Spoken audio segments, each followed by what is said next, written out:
Sometimes it can actually be to a wrestler's detriment to peak too early. While it sounds like an awesome situation to be in, you've only just arrived, and then you find yourself heading to the top of the card. If it's too much too soon, you're going to quickly realise this is not so hot. The timing won't be right, the fans won't get it, and while on paper you're the man, in reality, you've just blown your load too soon. And as we know, you never want to blow your load too soon. I'm Simon from What Culture, and this is 10 WWE stars who peaked too early. Number 10, Fandango. Right, straight up. I occasionally take jabs at Fandango, but that's only because he was given the role of a ballroom dancer. He's so pro wrestling you can't help but laugh, roll your eyes, and wonder what Vince McMahon is thinking. The man behind the wiggling hips though, Chris Hussey, is one talented son of a gun. We know this because he made Fandango work as well as anyone could, and his roles in the Fashion Police and Southpaw Regional Wrestling are amazing. Dude has magic in his bones. When he first arrived on the scene, however, he was all geared up for a big push. In March 2013, he went straight into a feud with Chris Jericho and even beat him at WrestleMania 29.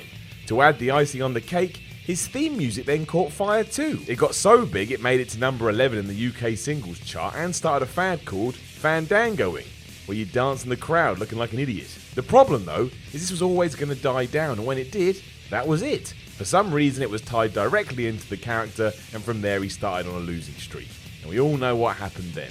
Maybe, just maybe, it'd all have been a bit better if it had been eked out a bit longer. Number 9, Kerry Von Erich. Once one of America's most promising wrestlers, Kerry Von Erich had the world at his feet in the 1980s. He shot to prominence through his run in World Class Championship Wrestling, where he feuded with the likes of Jerry King Lawler and the Fabulous Freebirds, before eventually signing for WWE in 1990 at 30 years of age.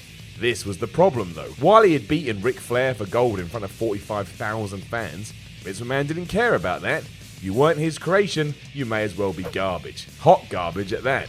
As such, WWE ignored everything he had done as Kerry Von Erich, and instead he became the Texas Tornado. And while he was given an Intercontinental Championship run within a couple of months of arriving, he was gone by 1992. It certainly didn't help that Kerry had severe drug issues, but this super success he had prior to the WWE actually hurt him. If he had been a little more under the radar, maybe Vince could have felt more inclined to take him under his wing and make him a star for a much longer period. Number 8, Drew McIntyre. As we all now know, Drew McIntyre, or Galloway, is probably one of the most underrated talents in the world. The man can do it all. Seemingly, WWE knew that too, but for all their good intentions, they hurt Drew severely with one simple statement. He was dubbed the Chosen One by none other than Vince McMahon himself. Now again, on paper, this sounds great. The most powerful man in pro wrestling has given you their seal of approval. But when he was then booked in Intercontinental Championship programs and a feud with Teddy Long of all people, fans didn't see it the same way. Ultimately, Drew may have been better off without that tag until today. In 2017, he is a much better all-round performer and will more than likely be a Raw or SmackDown World Champion one day. But back in 2009, a more subtle and consistent push could have helped him so much more. Number 7, Alberto Del Rio. Alberto Del Rio was a success in the WWE. He was a name that people recognized and a multi-time world champion. Plus his heel run with Ricardo Rodriguez was fantastic. Then in 2011, he won the Royal Rumble. People didn't really care either way. And then he competed for his first world title at WrestleMania, less than a year after his debut, and still people felt a bit lukewarm to the idea. This was the issue. By this point, Del Rio wasn't as over as people had hoped. He was getting there, but he needed something else to get into that special place, and WWE wasn't patient enough to give it to him. Instead, they stuck to their guns, putting the title on him after he cashed in his Money in the Bank briefcase on CM Punk. Even then though, the road wasn't smooth. He was tried out as a face, then he went back to being a heel. Then he left the company in 2014, only to come back in 2015.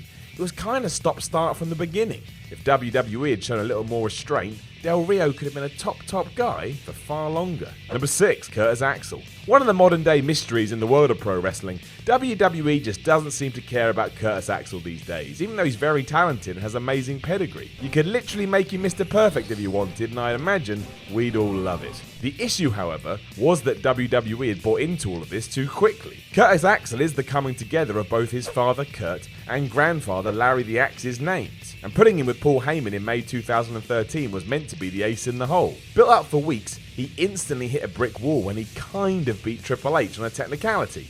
And you don't want a hot new prospect to kind of beat anyone. Then he was allowed some count-out wins over John Cena. Not exactly roaring to the races here, are we? At this point, the fans felt like they'd been given too much too soon, and not even an Axel 156-day title reign with the Intercontinental Championship could recapture that. It all felt so forced, and as soon as WWE realised this, they just threw Axel by the wayside instead. He was put in a silly tag team with Ryback before entering an even sillier team with Damien Sandow. Huge shame. Number 5, Mr. Kennedy. Mr. Kennedy had something to him from day one. He could talk, had a cool gimmick, was decent in the ring, the fans loved him. That's all you can ask for as a new wrestler, really. The total package. But you're not Lex Luger. He even managed to stop his stock getting watered down, even in the face of bizarre booking decisions, like a 42-day US title run. This was mostly because he was having good feuds with the likes of Batista and The Undertaker, and everything screamed he was the guy. Hence why he won Money in the Bank at Mania 23. In many ways, it didn't even feel like this was too soon. It was just a quick, organised rise, but then WWE decided to pitch him as more of a one-hit wonder. And that was it. An injury meant he had to pass the briefcase to Edge, a wellness violation meant he got suspended, and then he missed out on the angle of being Vince's son. When he then got in the bad books of the wrong people, he got released in 2009. That is a fall from grace. Number 4, Ryback. Ryback is like Mr. Kennedy too, only all the traits were in his look. If you looked like Ryback looked, you're gonna get pushed in the WWE, and that's what happened. As soon as the former Skip Sheffield was rebranded as Ryback in April 2012, he went from zero to hero fast. Almost like the new version of Goldberg, his push stepped up a notch when he confronted WWE champ CM Punk on Raw in September. This led to a title match at the Hell in a Cell pay-per-view, where Ryback was screwed out of the title, and then screwed again at his Survivor Series rematch. It was an instant come down for the man who wants to be fed more, because it ruined the spotlight he was in. He never came out on top, and he soon vanished into the distance as everyone forgot he was ever in this position to begin with. A bit more time would have helped Ryback no end, and after a pay dispute in 2016, he mutually parted ways with the WWE. Number 3, Paige. If you're the NXT Women's Champion and then you debut on Raw and win the Devious Championship on night 1, well, WWE better have some mighty fine plans for you going forward. Unfortunately, they didn't. Despite having all the potential in the world at only 21, the brass decided to book Paige in a no contest with Brie Bella after her championship win, and then a loss to Alicia Fox. Straight away, Paige seemed too vulnerable, and sooner rather than later, she dropped the belt back to who she'd already won it off, AJ Lee. This led to a poorly handled heel turn and a second title run, but that was over in a month. From there, she was lost in the shuffle, and today is nothing more than a memory. Was this because of how she was brought in? Maybe. Didn't help her in the long run at all. Number 2, Jack Swagger. Truth time, I love Jack Swagger. At one point, he was just so weird and different, I got a massive kick out of him, and I was truly happy when he won the Money in the Bank at WrestleMania 26. Problem was, this may have come too soon. While he had the skill, the size, and a pretty solid run in ECWWE with their world title, when he cashed in on March 2010 and had the task of anchoring the SmackDown brand, he couldn't do it. He was too inexperienced, and WWE hadn't built him up in the right way. He just wasn't prepared. When they decided to take the belt off him too, that was it. He just dwindled down the card, save for a somewhat decent pairing with Zeb Coulter. But this wasn't the same guy we'd been presented with a year or so prior.